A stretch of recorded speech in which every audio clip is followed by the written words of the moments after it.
Welcome to Hashtag with Navguzi Chiwanuka. This is a place where we help you unravel social constructs, discuss self-development in line with mental health, emotional well-being, and everything in between that directly or indirectly affects us in the millennial world around us. If you're hearing my voice for the first time and are the kind of person who is not scared of being a better version of yourself even if it requires you to contradict who you were 24 hours ago, consider this your virtual home. I'm your host, Navguzi Chiwanuka, and I cannot wait to engage with you in the various conversations. In the rapidly evolving landscape of online marketing, staying ahead of the game can be challenging, especially for small business owners. It is for that reason that I sat with seasoned digital marketing expert James Ogunjimi to provide you with invaluable insights and actionable strategies. Whether you're a small business owner looking to increase your online presence, a startup founder aiming to build a brand from scratch, or simply curious about the world of digital marketing, this episode is something to add to your midweek to-do list. Let's get into it. James Ogunjimi. Have I pronounced it right? Yeah, you did. You did. Welcome to Hashtag with Navguzi Chiwanuka. Yeah, thank you. I'm happy to be here. Thanks for having me. So we're going to be talking about digital marketing for the most part because it's a new thing. Is it a new thing? Not so new. It's been around for a while, but yeah, it's new to most people. Did it have a name then? Because I feel like it's something that I've just gotten to hear about recently. It's been a while. I think it should be, it's mostly online. There has been instances where maybe they've added, maybe this is now part of digital marketing. Maybe, okay, we'll not talk SEO, we'll not talk email, we'll talk some different aspects of the entire thing. So, but the main concept, the whole digital marketing itself has been around for a while. But new features have been added, new channels. Okay, this one now forms part of digital marketing. This one too is part of digital marketing now. So, yeah. So let's get into the conversation with true or false. Yeah? Okay. Digital marketing is only for big businesses. True or false? False. Tell me about it. False. Okay. Oh, I should explain. Oh, okay. So most times people tend to believe it's for big businesses, but if anything, digital marketing actually levels or attempts to level the playing ground when it comes to marketing. There are lots of things that when it comes to marketing that big businesses can afford to do, have the size of the team to do, and that smaller companies won't be able to do, either because of funding or the marketing budget, or because they don't have the size to execute that, or even the services to execute that. So, for instance, when you look at aspects of digital marketing, you see email marketing, you see social media marketing, you see SEO, you see SEM, you see digital ads. They all form part of it. So there are things that if you learn as an individual, I can do it alone. I can master digital. I can master how to run ads on social media. I can master to write social media content. I can master how to send emails, how to create email automation and things like that. And there are things that I can do comfortably without necessarily breaking the bank. There are lots of email marketing tools that when you use them, they have plans that allow you to grow. Like, for instance, if you have between one contact to 500 contacts, you don't pay any amounts. It's only when you have scaled beyond 500 contacts, when they believe maybe you should be making money from this now, that they start charging you. So those are things that's why I said it kind of levels the playground for businesses. If you're a small business, you can do it even as an individual. Maybe whether you're a one-person team, so maybe you have 2 people on your team or 3 people, it's something you can do. So it levels the playground. So no matter, you can, for instance, you see companies that have that maybe Fortune 500 companies, and maybe they only have 50 likes on their post, whereas you can be a one-person business and you get 100 likes on your post. You're constantly churning out content. You're constantly telling people sign up on this one, and they're doing it. So yeah, so digital marketing is not only for big businesses. Yeah. How did you get to this space? Because I don't even know if you understand my kind of question, because we're looking at the formal kind of jobs, the usual, the ones that we understand on the continent. And I think you understand the kind of language that I'm using here. How did you get in the space of digital marketing?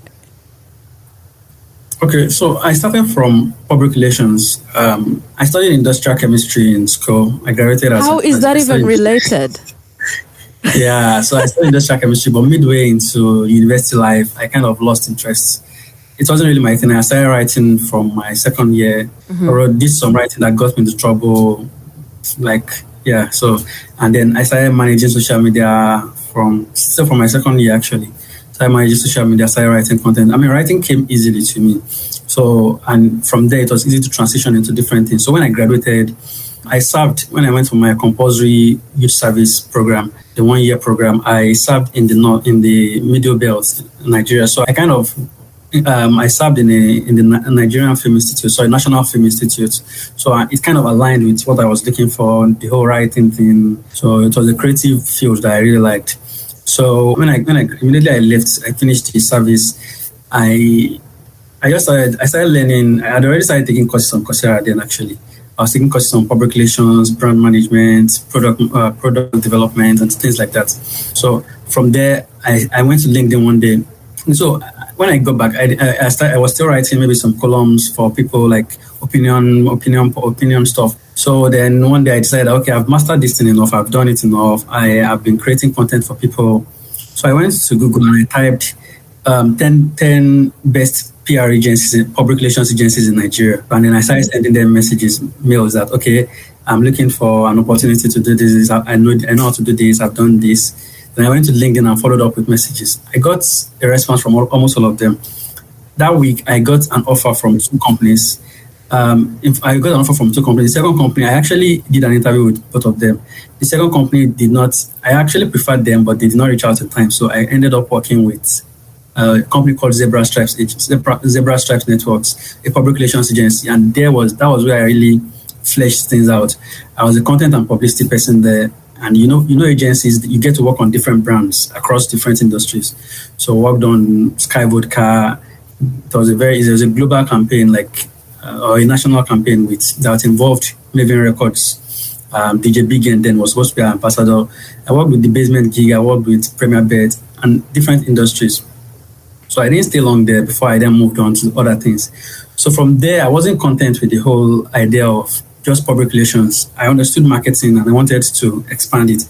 So I started taking marketing courses. I was already doing marketing, actually. My work was not restricted to public relations. So from there, my next role was as a digital marketing and public relations person. So I was still trying to juggle the whole marketing and public relations. So the role was a digital marketing and public relations role. And from there, I just took off to everything kind of took off because as I was learning, I was also teaching people. I had a community then on Facebook that was into helping people write better copies. It's called A Brief a Day. I'm still trying to bring it back, but things are very hectic now, like before. So it's called A Brief a Day. You give people briefs, like, for instance, I can tell you that, or maybe Dangote is trying to go into the mobile phone business, write a copy that captures that, like a flyer, a copy and then flyer. So people will come up, they'll submit at the end of the day, then people will vote. I was running it on Facebook, actually, but there is no time for it again. So that kind of helped people improve. Like some of the people that participated then, they are doing very well now. And it helped me too, and it helped me build a community. So that was how I got into digital marketing, and not just digital marketing itself, but marketing as a whole. How long back are we talking about? Which year is this? So we are talking since 2017. That is not so far. Yeah. So I think I missed, after I came back from service then, I worked with an NGO as a programs and communications person. But I mean, I was still doing the whole influencer marketing thing, which is actually another part of digital marketing itself. So I was doing a lot of influencer marketing. I was doing a lot of I was managing a Twitch chat called Monday Tango then too. So it was kind of leading towards the whole marketing and digital marketing thing. So yeah. And now we're seeing you going through the process of rebranding. You went from Ndio to Sprinter. Why are you making us migrate like this? Okay, so when I started in Ndio Media was supposed to be just public relations. And at that point, I was not that familiar with all of the things I'm very familiar with now. I've always believed in technology, in using technology to make things better, whether it's marketing, whether it's the daily life. I'm a firm believer in the power of technology. So when I started in the media, it was just supposed to be PR, online PR, help people manage social media, help them generate buzz. I was running a lot of influencer campaigns then. So, but at the point, it became different for me. The goal changed. I didn't want to just run something like services. I wanted to help people do things differently with using technology. This is what I mean. There's a structure when you talk about, oh, I'm running a firm, I'm running an agency. There's a structure that people expect from it, like, oh, you're going to be doing everything for them. You're going to be helping them do this consultancy. That's the word, consultancy. And it wasn't the way I saw that's not the idea I have of the whole thing now. The idea I have of it is, yeah, help people do things better, but also provide them with the tools that can help them do it on their own. For instance, what I've realized is that if you're going to work with small businesses, most times most of them can't afford like to pay the charges you're going to give, because some of those businesses are just starting out. The money they're going to be paying you is going to be money that they should at that stage of their business is not money that they should not be churning out money for someone to do content, for someone to help them to help them with email marketing or this. Of course they can do it, but if they also have an understanding of it, it helps better for them to say, okay, I can do this part, then you can help me with this part, you can do this, so that they don't just at the end of the day throw out all of their profits to hire somebody to do it. Because at the end of the day, one of the reasons why I also decided I don't really work that much with small businesses is because in the pricing, there's a limit to the pricing that you can give someone that is just starting their business. Like at the end of the day, you're both going to get frustrated because you may end up taking on the project and you won't be satisfied with the pricing, and then you start feeling, oh, okay, how much are you paying? And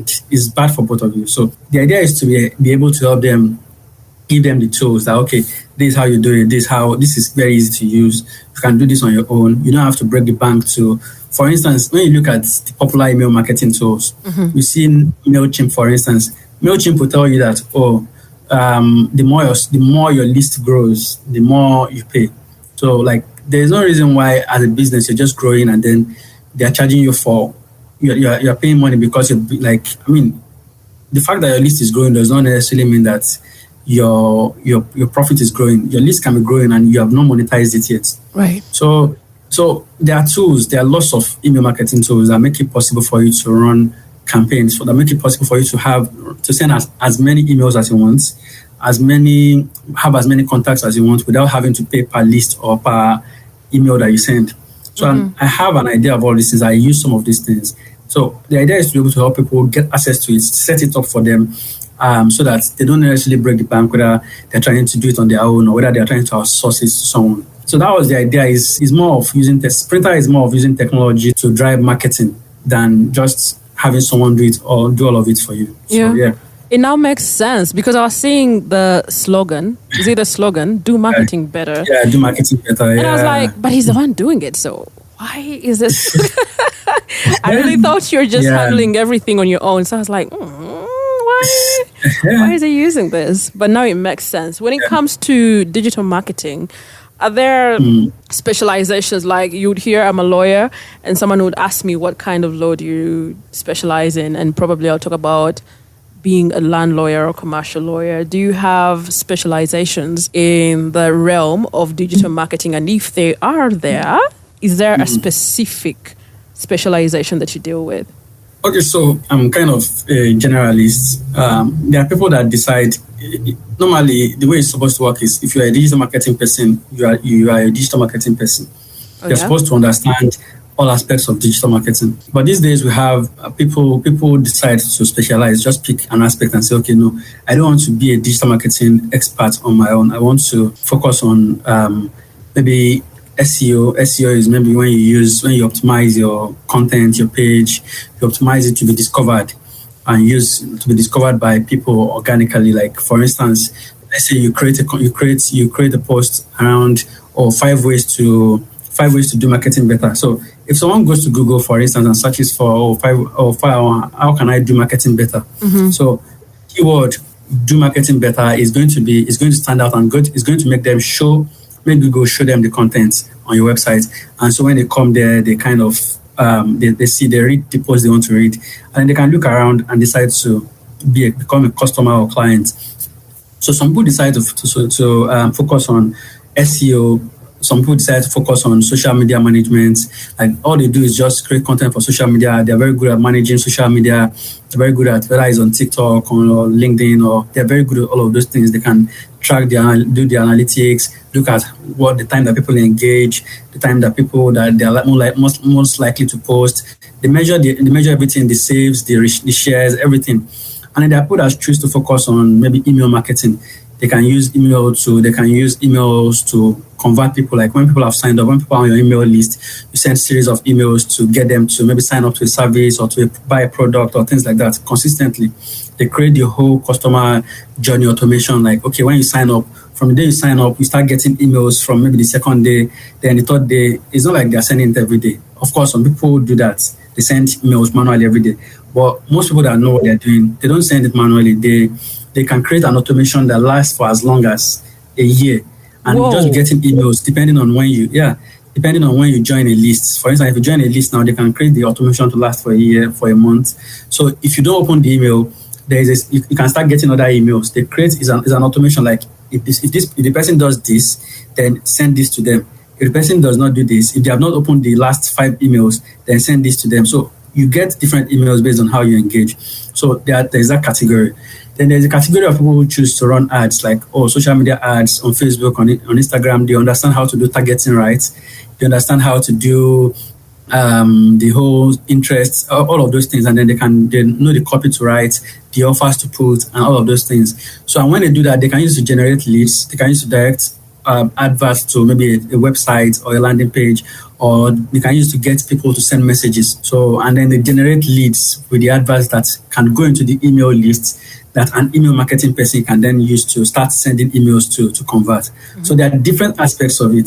So like I said, some people choose to focus on maybe one part of it, and then some people choose to understand all of those aspects, because personally, I believe if you want to be a digital marketing person, you should know all of those things. But of course, it's not everyone that can.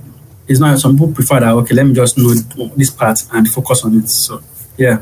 What do you think are the biggest challenges that businesses have when it comes to digital marketing?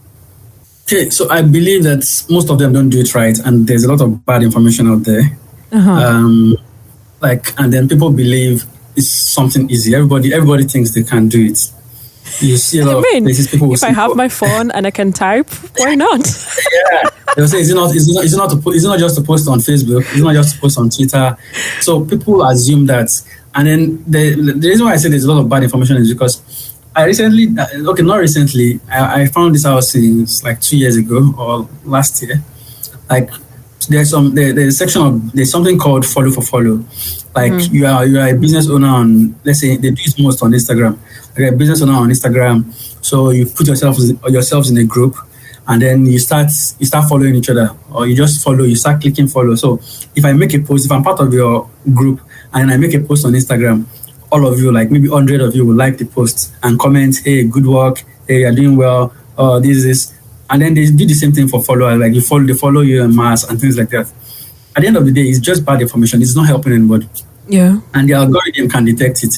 It's like 10 people coming. If you're trying to get yourself to get people to say, okay, let me buy from this person. It's not by just liking, and they use specific hashtags. So the algorithm is smart. They know that these things exist. In fact, if you use, I've forgotten the name of the tool now.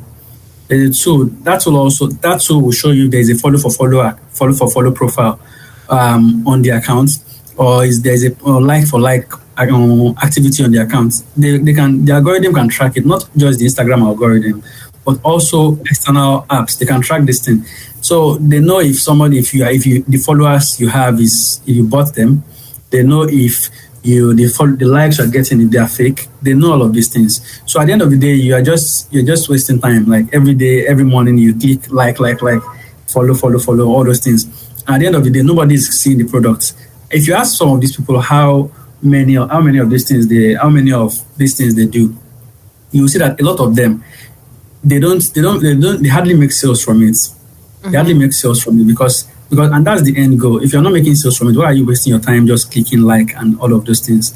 So, and the other reason why I said there's a lot of bad information is because when you look at it, if they understood how it works, how the whole thing works, they will realize that, for instance, if somebody follows you, if you deceive someone into following you on social media, it's not to your benefit, because Instagram even has something they do where you can choose to remove somebody from following you. They're not engaging with your posts. Yeah. So because if they don't engage with your post, that it just sends a message to Instagram that your post does not really is very low quality post, and then you keep getting low visibility. So if they understand all of these things, they will realize that if I have 1,000 naira, I'll use that 1,000 naira to get 100, maybe let's say 100 to 150 followers on Instagram. I will run adverts, proper adverts, and it will target people that are in my niche. People that I know that they are really interested in it, not people that are just following. People that I know they are really interested in it. So it does not cost quite a lot to do digital marketing, but the bad information out there keeps making people make the mistakes, and then they end up affecting themselves. And then one day they just pack up and say, this thing does not work, social media does not work, digital marketing does not work. So it's crazy. So, yeah. When you talk about the challenges of the businesses and you talking about the bad information, do you call it bad information? Yeah. Yes, there's a lot of that. For the bad information, have you had an experience of consuming that bad information and faced a challenge in your career? So I've seen a lot of that. I recently shared one on Facebook, and there was so much confidence behind the video. Like, is that the video that you shared recently? Sorry? Is that the video that you shared recently? Yeah. I saw it. That video. I was like, this is harsh.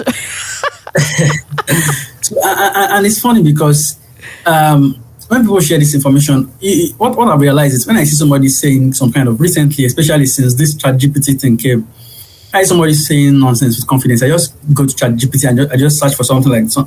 And I realized that most of them get that information from ChatGPT. When I saw what this lady was saying, I was so surprised that how can she be saying this nonsense with confidence? So I went to ChatGPT and I typed difference between growth marketing and digital marketing, and the same argument she pushed.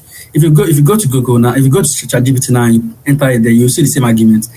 It's the same argument that ChatGPT was making, that she made. Obviously, she doesn't know what she's talking about. She just went to ChatGPT to create content for her, and then she came to push it confidently, like, oh, yeah, this is from ChatGPT. ChatGPT says a lot of nonsense because there's literally digital marketing, for instance, the issue she was addressing.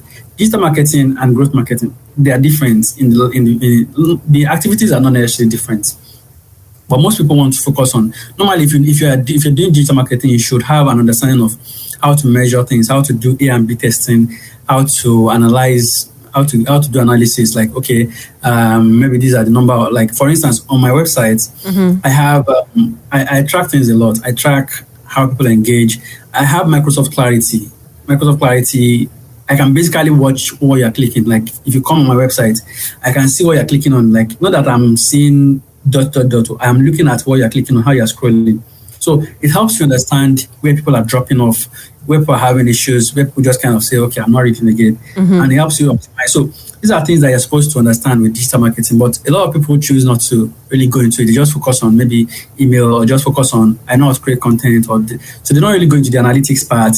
And then as a growth person, most of the things that go into growth marketing now is like saying, okay, on one part is because just growth marketing people are more paid. So I feel it's more packaging, like just say I'm a growth marketer, I'm a growth hacker, and then just throw the money at you. But I also feel that is also because quite a number of people they just want to focus on the non-technical part of it. The growth part, what growth people are doing is focusing on the technical part of digital marketing. Like I'm focusing on, how to do A and B testing. A and B testing is where you can send different, for instance, you want to send an email out, you want to know which one is performing best.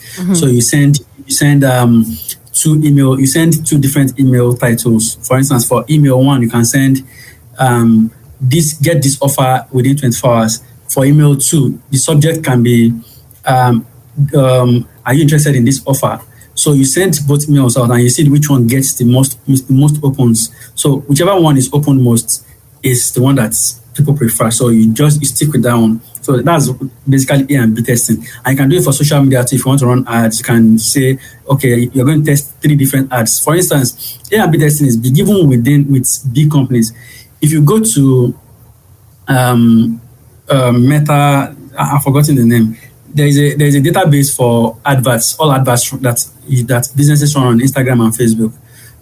I think it's Meta Ads. Sorry? I think it's Meta Ads.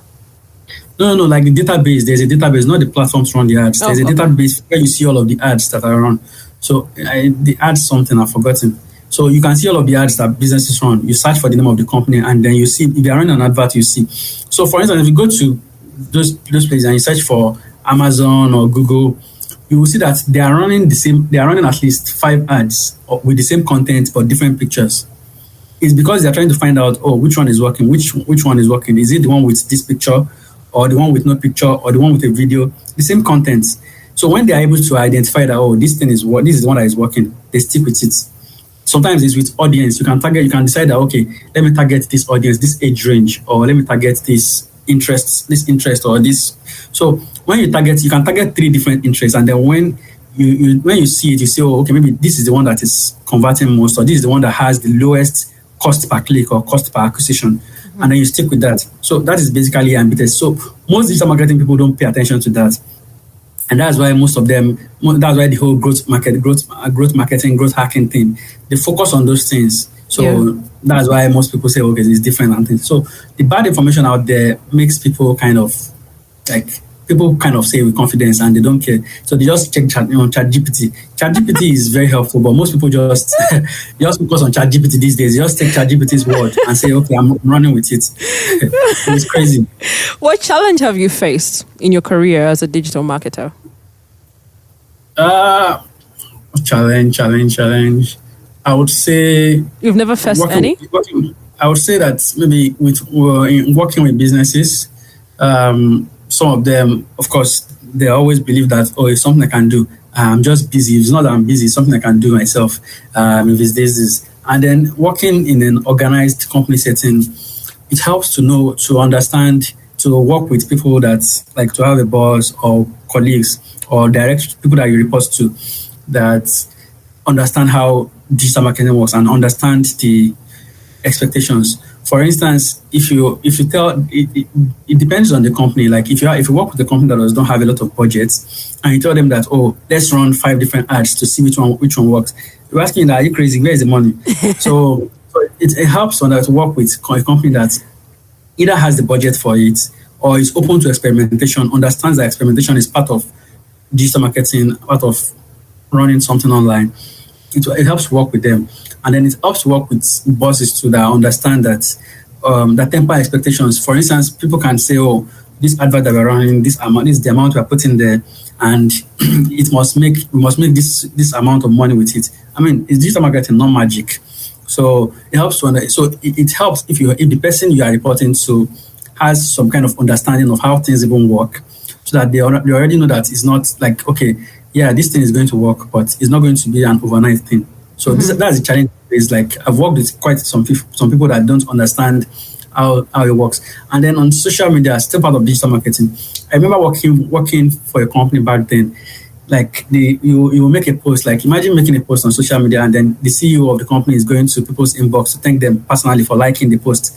That's crazy. Like, you will do, and then the person will go and comment like, go and be sending them a DM that, thank you for liking our post. How are you doing? Like, it's crazy. So. And then I've worked with someone that believes, like, because everybody believes they can do marketing, like the person will say, my nephew said this is how we should do it. My nephew said this one is not. So, but since then I've kind of escaped from that kind of, like, if you want your nephew to do it, I'm probably not going to work in companies like that again. So, yeah, but it was a really, really big challenge when I was starting out. Yeah. When I hear terms like SEO and SEM, which is something new that I just learned of, they seem complex. How related or different, and how complex, how related, and how are they different? Okay, SEO is search engine optimization. SEM is search engine marketing. So mostly, for SEO there is the on-page SEO and then off-page SEO, and then there is technical SEO. on-page SEO is like the ones you do where you put, maybe if you identify that, for instance, marketing, let's say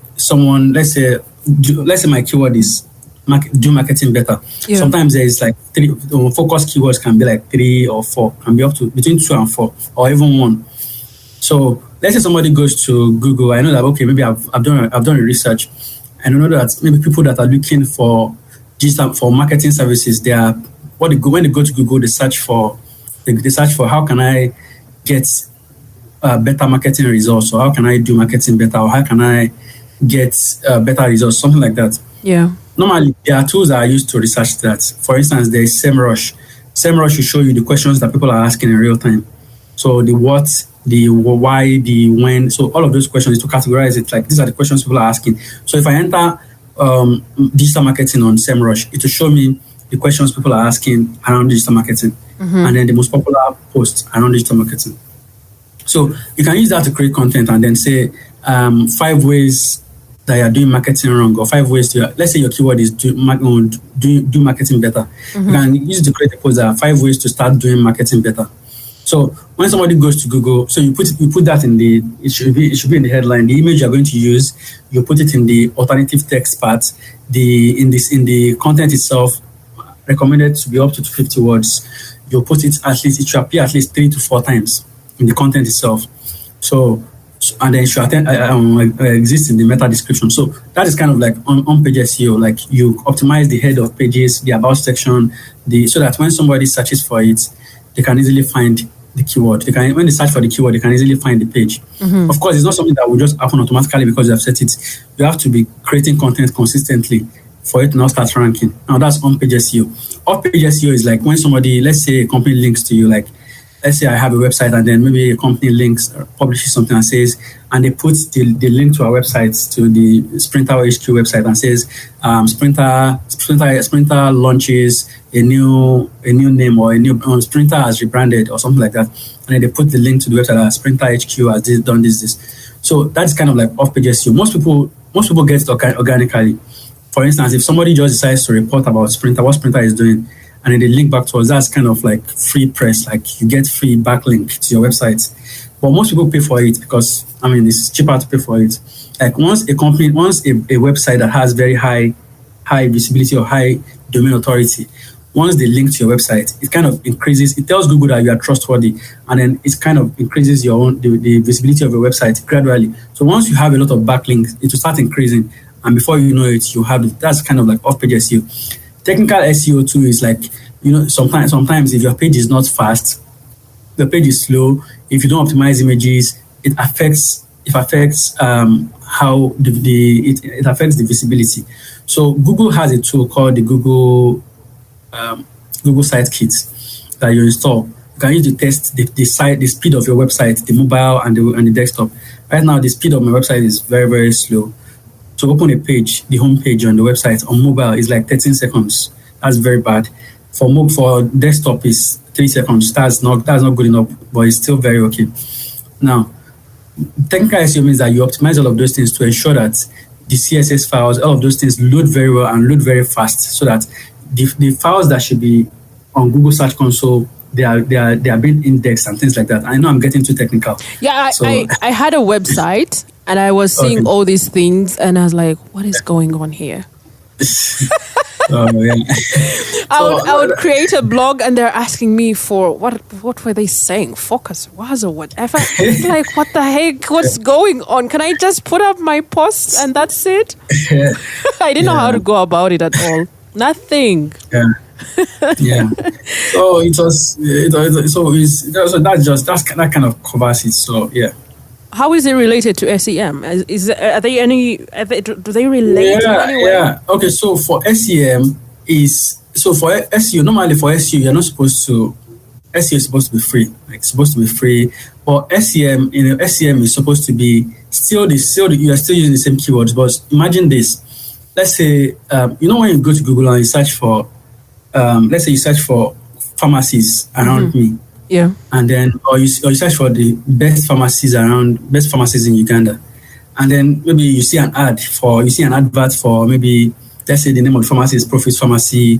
You see an ad saying we are the best pharmacy in Uganda, like in their headline or something like that. That kind of falls under what SEM is like. It's kind of like the paid version too. So like for instance, now there's Google Ads. The way Google Ads work is that you can go to Google and you can target specific keywords the way you can go to other places. Twitter has that feature now too. You can go to Google and say, oh, I want to target digital marketing. I want to target email marketing. So the way companies do it is that, for instance, there was a time that if you go to Google and you search for MailChimp, it will show you active campaign. It will show you active campaigns ad online on top, because they have put Google in their headline. You see something like MailChimp, the number one MailChimp alternative.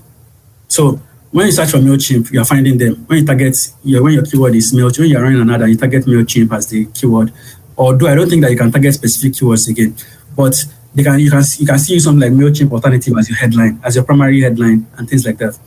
So search engine marketing is kind of how you reach people through those keywords. You reach them. Is how you reach people through those keywords, but you pay for it. When we look at, is it content marketing? How complex is it to create something that resonates with the audience? Like, I'm thinking it's like, my podcast is very easy. For me, I feel like it's very easy. I just pick a topic and I know how best to tune the conversation. But when it comes to marketing, it's the same product. Let me say the OnePlus, a phone. Every single day, or I don't know, 366 days in a year, how are you creating content to resonate with the audience? How complex is that? So I think most times it's about knowing where to look. When you have a strategy around, of course, there should be a strategy around it that, okay, this is what I want to achieve. Am I trying to educate? Am I trying to just drive conversions? Because that is what will inform the kind of content to create. When you have figured out the strategy around it, that this is my content strategy, this is what I want to achieve with it, this is how I want to approach it, it's easy to then know where to look. So if I say that I want to create content that informs people, that educates people on how to do digital marketing, that means that I want to create content around, okay, maybe 5 ways to do this, 3 ways you are doing this wrong, experience of this, and share things like that. So most people don't brainstorm the content ideas themselves. Like that's why there are tools like, again, SEMrush. There is Uber Suggest. There is Answer the Public. There are 2 different tools where you can just search for what people are looking for, because that's the best way to know that you are creating content that is relevant. I mean, if you go to SEMrush and they tell you that maybe 20,000 people are searching for this, or in the last month 20,000 people searched for this, that's a very hot topic. And then you know how to create your content around it. So if 20,000 people search for best email tools of 2023, best email marketing tools of 2023, okay, maybe it's time for me to create something around that line. So you can say that you can create. So that's why if you go to Google, you see a lot of it, a lot of so tools of XYZ tools of 2023, XYZ predictions of 2023, because people are looking for it, people are searching for it. So knowing the tools to use to look for where people are searching for, especially when it relates to trying to influence people's actions, people's decisions, like, okay, maybe for instance, marketing. If you cannot fly blind when you're creating content. You have to be sure that, people are actually looking for this, people are actually interested. So that when you create the content, whether as a blog post or as a carousel post on Instagram or a video on YouTube or on TikTok, you know that you are creating a content that is actually answering a question that people have been asking. So that's the way I see it. So in your time, do we say you've been active for 6 years as a digital marketer? Yeah, I would say, yeah. What has been the easiest platform to work with when it comes to digital marketing? I would say Twitter. Are you serious? Yeah. Twitter is I was praying for Facebook. Facebook is organic traffic. Organic to do anything on Facebook is difficult. To even run ads, Facebook to run ads on Facebook is easy. Is to get the right people every time. That is the problem. For instance, you can run ads on Facebook and you get 10,000 clicks to your website, and people will be clicking. But on Twitter, you can get, and then maybe out of the 10,000, maybe from Facebook, you get, let's say 50 people that would say take decision maybe to buy something or something like that.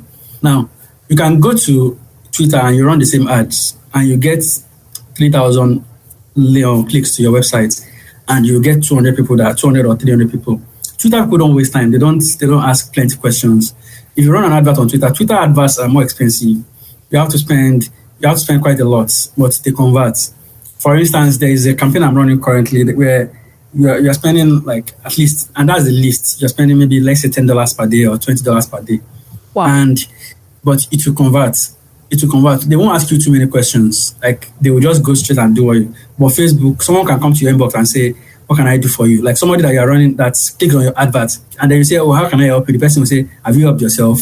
Like very crazy people on Facebook. So Instagram used to be better, but Instagram's targeting options are very, very restricted. Even with the Meta Ads Manager, very restricted. But Facebook has a lot of targeting options, but the conversion is still very poor. The audience they ask too many questions and they don't necessarily fall in line. But Twitter has what makes Twitter so good now, and despite Elon Musk's many problems, what makes Twitter so good is that Twitter has managed to integrate for their advert options. We shouldn't forget it's now X. It's called X. Oh my God. Now X, yeah. So Twitter has managed to integrate the features that Google Ads have, that Google Ad has. So, for instance, on Google you can target keywords. Like on Twitter now you can do that. What it means is that I can look at your followers. If I know that you have the followers I'm looking for, I can put there's a space where I can target your followers. I can put your hashtag, your own username. I can put it as on the there's a space for it to put it, and it will start showing my adverts to all of your followers. Twitter has that functionality, yeah. Whoa. You start showing my adverts to all of your followers. So it's crazy. And then I can target, for instance, if you have mentioned, I can target people that have mentioned podcasts on Twitter. Like you can use keywords target. So if you have ever mentioned podcasts, I can run an advert that you should start seeing my adverts. I can target you like that. So it has a lot of, like, it's very easy. So if somebody is interested, they click on it and they move. They will see the people that you want. They're going to see your adverts. So that's just it. Yeah. So it's Twitter for me. Are you now? Twitter is very complex for me. X is complex. If you're doing it, I find it hard to understand. If you're running organic, even me, I don't think I've gotten a lot of engagements. If I tweet myself, I will probably get zero likes or retweets. But people regularly take my posts. They will take my post to Twitter. They will tag me, and then they will get a lot of engagement. I just don't know. I don't know. But if it's Facebook, if I'm doing organic stuff like just being myself, it's Facebook. It's business, it's Twitter or Instagram. Twitter especially. Mm-hmm. Yeah. I assume that your kind of work is mostly remote. Correct me if I'm not. Right. Hybrid, yeah. It's a hybrid. Okay. It's hybrid, yeah. So, okay, with a hybrid, let us also work with a hybrid. If it's a hybrid, how do you do this work-life balance? How do you manage that?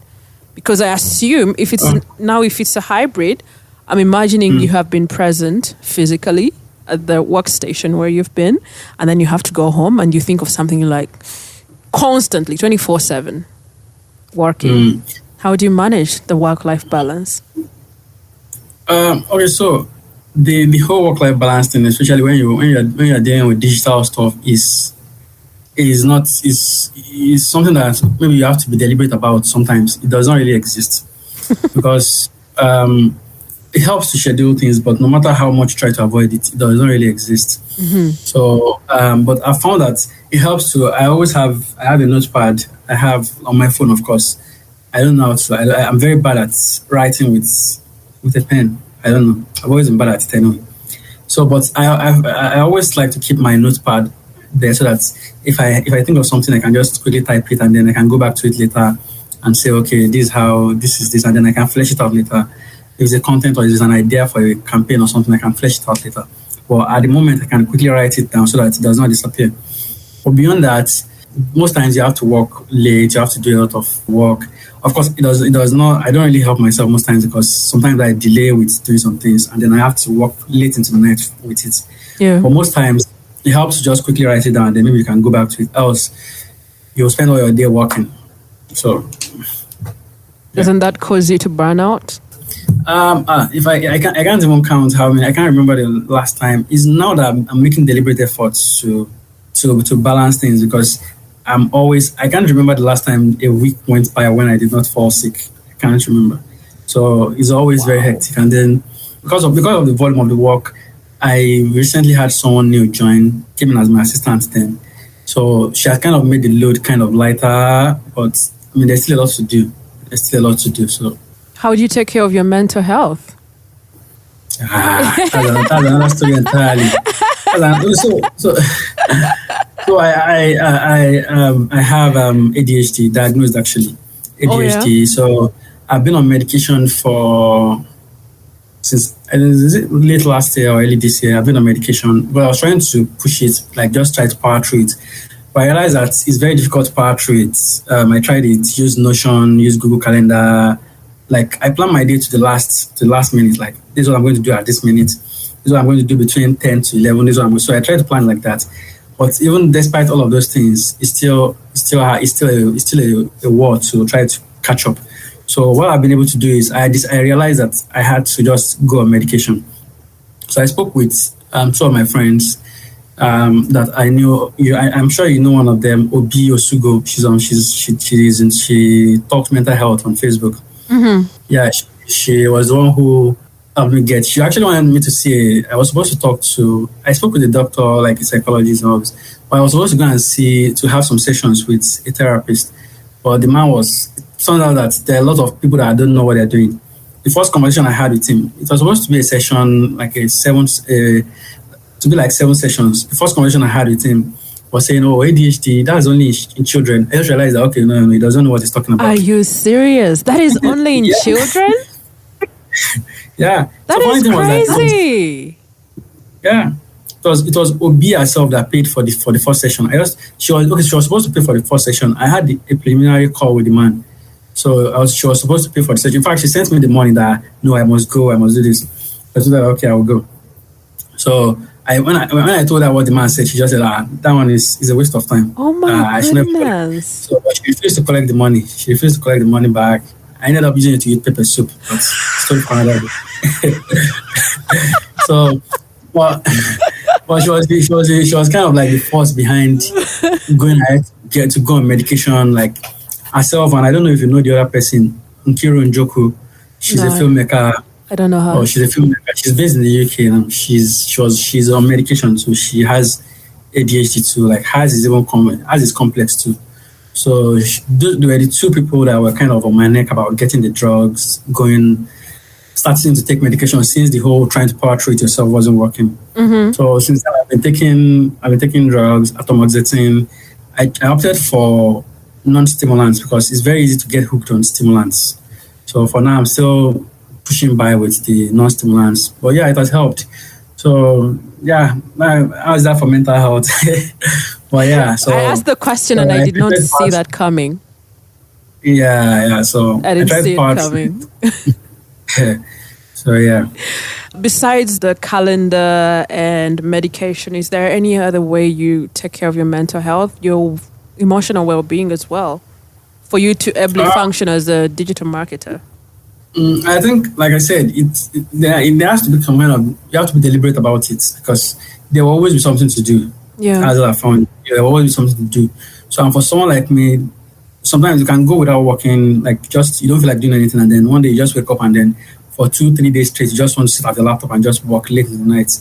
I remember, like, there are nights that I don't even sleep till daybreak. I just wake up. If I have to go to work the next day, by the time it's 5 a.m., I just feel, if I sleep now, I'll get to work late, and I don't want to do that. So I just decided I can go through the entire day without sleeping for 2 days. And so you have to be deliberate about it. So these days I've been trying to be deliberate about it. Like once it's this time, I just try to go to sleep, or once it's this time, I don't do this, I don't do that. So, and then sometimes I try to drop boundaries because most times, there was a time I was using a scheduling tool then too, because if you tell people, sometimes people can just message you like, or like immediately they want you to do this thing immediately, like things like that. So, and when you tell them no, it kind of looks like, oh, okay, this is so. I try to draw those boundaries. I created a scheduling tool. Then, of course, now people will say, oh, oh, you are so proud, you are this, but Yeah. you can't start telling anybody that. You're the one that understands that, oh, if I don't do this, I can't function. I can't take every request. I can't. So yeah, the whole scheduling tool thing works too, because then you have to actually reach out and say, oh, pick a time that works for you. And if I send you the link and you say, oh, you are too proud, of course, we are not going to have any. We are not going to talk anything now. Yeah. We will both lose. That's how I was relating with people then. So at least to protect, to ensure, because for instance, if I have to do something between 10 and 11 and I put it off, I don't do it, that may derail the entire day for me. That's how it is for me. So even despite the drugs, even with the drugs, it can derail the entire day for me. So I have to kind of put some kind of boundaries there. I think I'm saying kind of a lot. No, oh, come on now. No, you're not. It just makes it easier for us to understand where you're coming from with everything. When you mention your experience, do you feel like some organizations or the clients that you work with need to figure out ways of being support networks or systems for the people that they're contracting to create some content or digital marketing services for them? Is it only drawing boundaries, or there is more that can be done from them? Yeah, I think there is more that can be done, but I don't think those companies are going to commit to that. I think the companies that like agencies generally, companies that act as agencies or firms, or they provide consultancy services, or like basically companies that outsource things to, they are at the mercy of the companies, because most times it's even worse. For when I was in the public relations industry, in the public relations agency, a company can tell you something can happen like this. A company can tell you, oh, we want this thing. They can call you 12 o'clock in midnight and tell you that, oh, we need this thing. That's how agencies are. Companies are very brutal when it comes to agencies. And if you don't deliver, they will get it. They will put it to other companies. So that's the way it works. So most times they are at the mercy of these companies, and it's terrible. And it's not just maybe like a Nigerian or an African thing. I've seen a lot of memes, a lot of content around from foreign companies, foreign agencies that show that that's how companies do generally. That's how they behave. I don't know why, but that's how most of them do.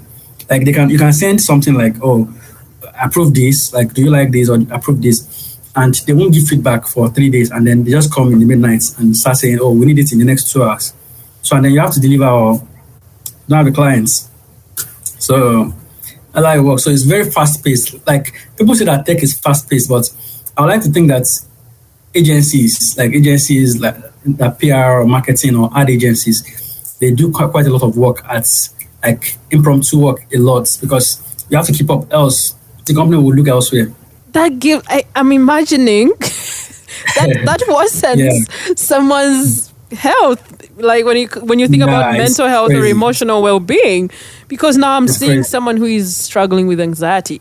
I'm going to sleep, but I want to make sure that I don't want to miss the message that is asking for work in 2 hours. Like, bro, midnight. It's terrible. But they are at the mercy of the companies. So. Oh my goodness. What advice then do you have for someone that wants to enter digital marketing? At some point I thought about doing it, but I don't want to be called at midnight. Yeah. I mean, I would say it's to consume the right kind of information. There's, like I said, if you get bad information from the start, it's going to form a very bad foundation for you. And while I share information online, I still encourage people to, at least, there are established people in the industry. Mm-hmm. Some of them are foreign, some of them are Nigerians. I found that the ones I've read in Nigeria, while they know what they're doing, sometimes they put they take some liberties that would benefit you as an experienced marketing person. But for someone that is just starting, if they take those words as rule, as, oh, this is how it should be done, they're going to get derailed. So I always encourage people that, okay, read the books by foreign experts. Like, there are lots of them, and they really helped me too. Like, there are books like Oversubscribed, all these things, like very, very well written books that are rooted in actual research, and that you see the review yourself. So I always tell people that they should read those things, and then there are lots of courses. I wouldn't encourage someone that you want to learn digital marketing for the first time. I wouldn't encourage YouTube. I wouldn't encourage Udemy. I would want to look at places like edX. I would want to look at Coursera. because they have more structured courses. On YouTube, it's not that the person doesn't know what they're talking about, but sometimes, like I said, some of them take liberties. They say some things that if you're just entering the space, it may derail you. But for an experienced person, you can watch it and you know that okay, you know what to take and what not to take. But if you want the structured learning, you should. If you're just starting out, you should have the structured learning, like proper curriculum, proper all of those things, and you can only get that from places like maybe edX, Coursera, because they have courses from professionals, from Google, from Meta, from Amazon, from even from top universities, University of London, IE Business School. So you can hardly go wrong with it. So when you have mastered it, you can then look at YouTube, you can look at Udemy, because some of those places too, they have very, very brilliant ideas, very brilliant perspectives that will change how you do digital marketing. But it's important that you get off on the right foot with the structured knowledge. Then when you've mastered that, you can then go into maybe learning the technical parts and the likes. And then you can, if you look at, there's a lot of value on Instagram. When you go to Instagram, you see some posts, but some of them are also very wrong. You see some of them, they'll share tips and things like that. Some of them are very, very good. Some of them are not good enough. So, but when you have the foundation, the good foundation with maybe that you've learned on established platforms, it's easy to catch along, to be able to know what to sieve and what to take and what not to take. So, yeah. How do you envision the digital marketing space? What does the future look like, especially for businesses? What are they supposed to be preparing themselves for? Of course, technology is going to be a huge part of digital marketing going forward. More businesses will be able to do it themselves. They'll be able to get things done on their own. For instance, I came across something last when this whole ChatGPT thing started. I think earlier this year, there's a platform called Gamma.app. This platform basically works like ChatGPT, but it creates your pitch deck for you. Like, can create a pitch deck, like presentation for you, whether it's a pitch deck, whether it's a presentation for a course or something. Like it puts the images like in real time.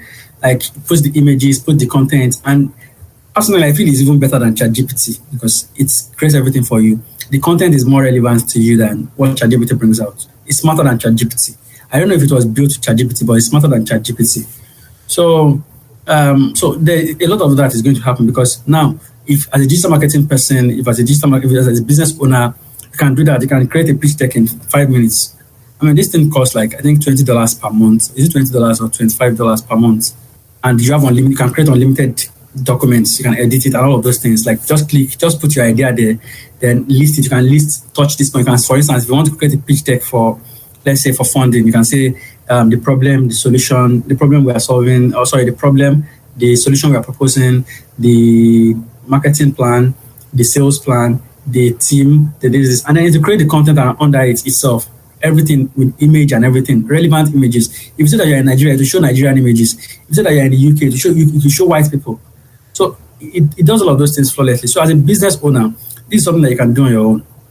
Understand that even in terms of creating, design is a huge part of social media, a huge part of digital marketing. Understand that there's a platform that is taking the same approach that Gamma is using, taking the same approach to, like, for instance, you can create like, I want to create a content like my flyer is about food preparation, and then it creates the flyer for you. All you have to do is just edit the date, the time, the speaker or something like that, and it has created the flyer for you based on your own colors. On your own brand color. So it's changing the whole landscape. Canva, for instance, has all of those features. Canva has a stuff where it can create content for you too. That's a content creator stuff too now. You can also decide to look at a picture on Canva, like on a design, and change the picture to something you want. Like just tell it to come up with the picture itself. So, and then you can tell it to create the content for your content around maybe your pitch deck or something like that. And create the pitch deck for you, although it's not as advanced as Gamma.app. So all of those things are going to change how content is done. ChatGPT is going to change how content is being written, although you still have to be sure that it's working well or things like that. It's something that Copy.ai was doing before, but it was struggling to do. So ChatGPT is changing that space. So AI, technology, all of those things are going to change how businesses do things. You'll be able to do a lot of things yourself. So, and that is also one of the approaches that was why Sprinter is more technology driven now, because now we don't want to just concern ourselves, because you can do it on your own now. So why don't we just help you set up and help you set up and understand how you are going to use those tools. So if you want people to do it for you, yeah, we're going to do it. But if you also want to know how to use technologies, you want to be able to use technologies, you want that technology yourself, I also do that for you. So it is kind of like the future for marketing and for digital marketing. So people will be able to do things on their own, and technology is going to play a huge role. Doesn't that kill creativity to just sit back and let computers do stuff? Yeah. Okay. So another thing that I think I've noticed is that when it comes to ChatGPT, I don't enjoy using ChatGPT personally. I don't enjoy using it. The times I've tried to write to ChatGPT, it was exciting at first. Like everybody was saying, "Oh, this is wow." I mean, sometimes it's like you said, it hinders creativity. A lot of people were excited about ChatGPT when it first came out. Like, "Oh, is this possible? How is this possible?" So they're using it. But for me as a writer, I find it restricting. Like, it does not really. I mean, sometimes you can tell it to people use it for ideas. Most people I know that are writers, they use it for ideas. Just come up with, maybe 5 things. Maybe if you want to make a list, like, 5 things to write about, you can easily then say, okay, I have an idea of the content I'm going to write. So you sit down and then you start writing it. But to actually have ChatGPT write it is very, very restricting. Like, I don't see how I can enjoy it. But I don't see how I can enjoy it. So I think for business owners, it's going to help them. I mean, people that normally they are not fans of writing. There are people that say, it's because I'm busy. I can actually write it on my own. Well, they will be able to do that now.